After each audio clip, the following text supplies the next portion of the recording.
Oído. Se desarrolla a partir de tres partes diferenciales.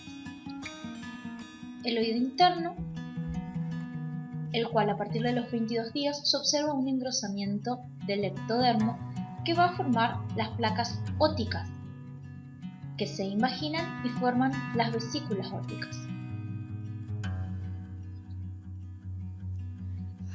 Tiene un componente ventral que pasa a formar el sáculo, los conductos cocleares.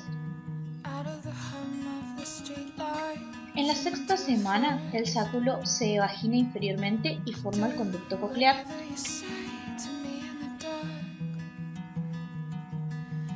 En el cual penetra el mesénquima circundante y hacia la octava semana posee una conexión con el conducto de Henle. El mesénquima se diferencia en cartílago. Hacia la 10ª semana podemos observar la rampa vestibular y la rampa timpánica.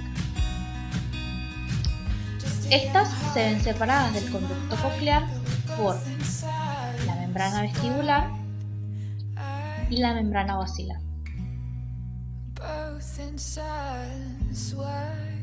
Las paredes laterales del conducto se unen mediante un cartílago, el ligamento espiral, y su ángulo medio por el modiolo, que constituirá la futura cóclea ósea.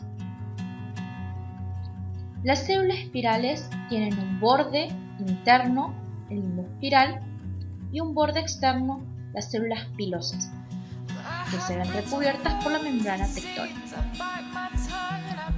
Las células sensitivas y de la membrana constituyen el órgano de Corti. Componente dorsal que forma utrículo, conducto semilunar y conducto endolinfático.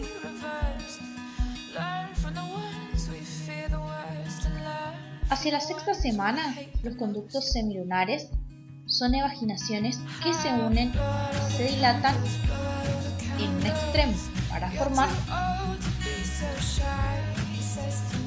las ramas ampulares.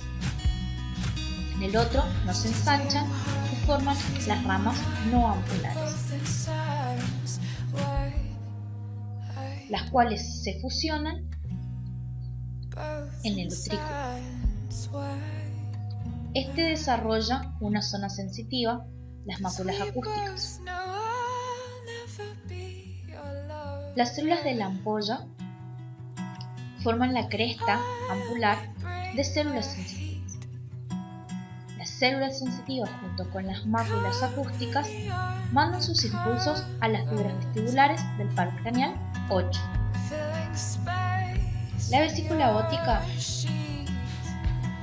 formará el ganglio fotoacústico, el cual se divide en una porción coclear y una porción vestibular. Oído medio. La cavidad timpánica se origina en el endodermo de la primera bolsa faríngea. La parte distal formará el seno tubotimpánico, que originará a la cavidad timpánica definitiva y al conducto auditivo. El cartílago del primer arco faríngeo no formará al martillo y al yunque. El martillo posee el músculo tensor del tímpano inervado por el nervio trigémino. El cartílago del segundo arco faríngeo nos dará al estribo, el cual contiene al músculo estapedio inervado por el nervio facial.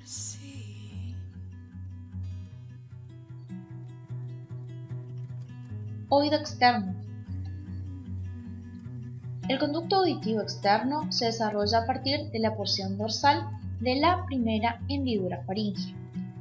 Al tercer mes, las células proliferan y forman el tapón meatal. En el séptimo mes, el tapón se disuelve y el epitelio participará en la formación del tímpano definitivo.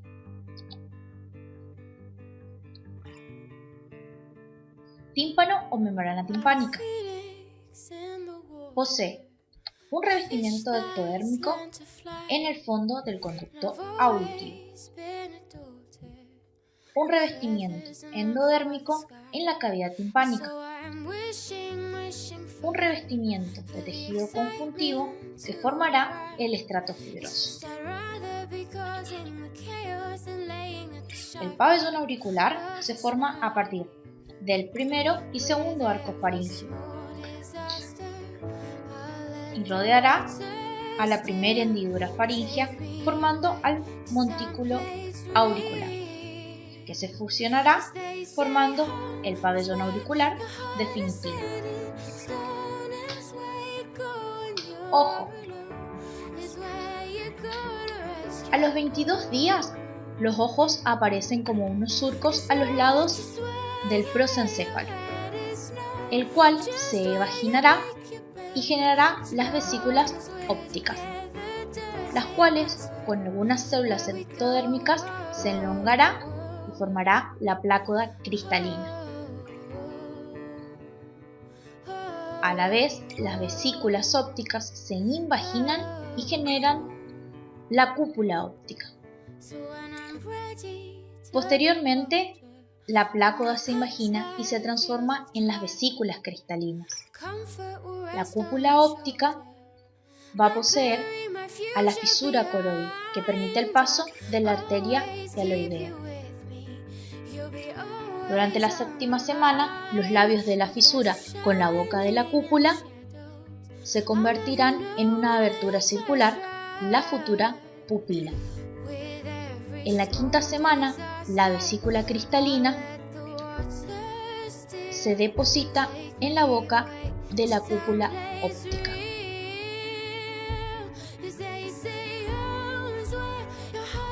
La cúpula óptica posee una capa de células pigmentadas de la retina, una capa interna o neural, que en sus cuartos quintos posteriores forma la porción óptica de la retina, que se diferencia en elementos receptores de luz, los bastones y los conos, y una capa epitelial que originará a las neuronas y a las células de sostén de la capa externa, capa interna y ganglionares.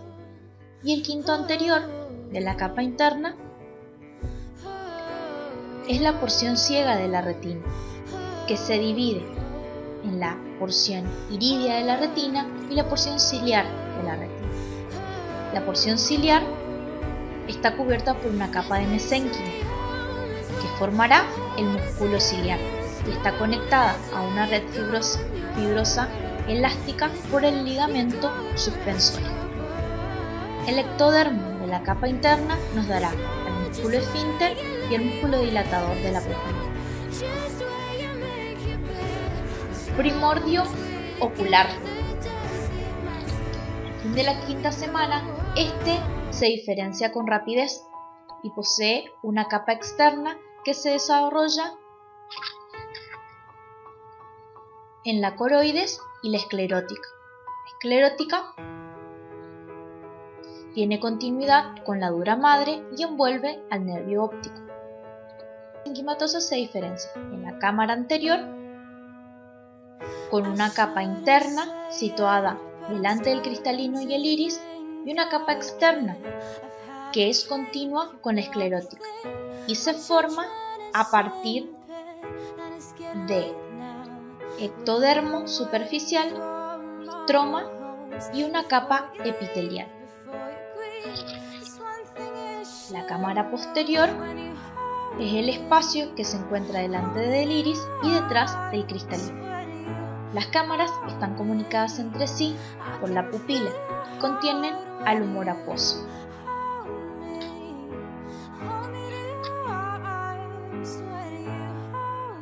El mesénquima invade el interior de la cúpula óptica formando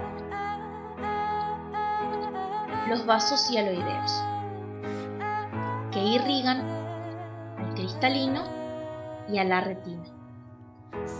Además, forman una red de fibras entre estas y en su espacio intersticial, con una sustancia gelatinosa, el cuerpo vítreo. La cúpula óptica se conecta con el cerebro a través del tallo óptico. Durante la séptima semana, la fisura coroidea se cierra. En la fisura se encuentran los vasos hialoideos y cuando ésta se cierra, forma un túnel dentro del tallo óptico. El tallo óptico se transforma en el nervio óptico y en el centro tenemos a la arteria hialoidea, que luego pasará a llamarse arteria central de la retina.